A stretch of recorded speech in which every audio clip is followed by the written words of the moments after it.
국민과 국회를 모욕한 한동훈 장관은 즉시 사퇴하고 국민과 국회에 사죄하라. 한동훈 법무장관이 국회회의장에서 국회의원을 특정하여 공연히 모욕적인 표현을 함으로써 완벽하게 모욕죄를 저질렀습니다. 한동훈 장관이 무슨 근거로 저를 향해 직업적 음모론자라는 망언을 했는지 모르겠습니다. 저는 단지 사실에 기초해서 이태원 참사의 원인 규명을 위한 합리적인 의문을 제기했을 뿐입니다. 한동훈 장관은 지난달 13일 검찰에 마약범죄 대응을 지시하였고, 윤석열 대통령은 같은 달 21일 경찰의 날 기념식에서 마약과의 전쟁을 선포하였습니다. 그리고 26일 윤석열 정부와 국민의힘은 마약류 관리 종합대책 관련 당정협의회를 열고 마약 문제에 대한 종합대책을 논의했습니다. 이른바 마약과의 전쟁 국면은 한동훈 장관이 시동을 걸고 윤석열 대통령이 강력하게 추진했으며 정부 여당이 판을 키워왔다고 볼 수 있습니다. 고물가, 고금리, 고환율로 어려움을 겪고 있는 국민을 위한 민생을 위해서는 무엇 하나 뚜렷한 대책을 내놓은 게 없으면서 중대하고 긴급한 사안도 아닌 마약 문제에 대해 범정부 차원에서 총력을 경주해서 대응하려 했던 이유가 무엇입니까? 취임하자마자 곤두박질 치는 지지율 하락 국면을 타개하기 위해 국민의 관심을 다른 곳으로 돌리기 위한 정치적인 목적으로 밖에 의심하지 않을 수 없습니다. 대통령의 의지는 공직사회 전체의 정책 우선순위를 바꿉니다.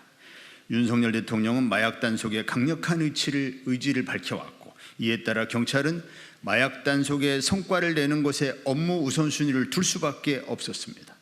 서울경찰청장은 용산서에 헬로윈 때 마약이 문제가 될 수 있다며 대책을 세워보라고 지시했고, 이에 용산서가 계획을 올렸지만 서울경찰청장은 인원이 부족하다며 형사 인원을 더 늘리라고 지시했던 사실도 드러났습니다.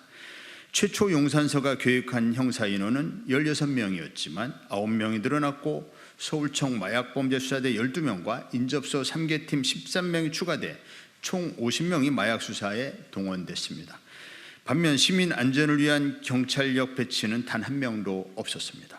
서울경찰청장도 이태원 참사 당일 마약 단속에 상당한 비중을 둔 것은 사실이라고 시인했습니다.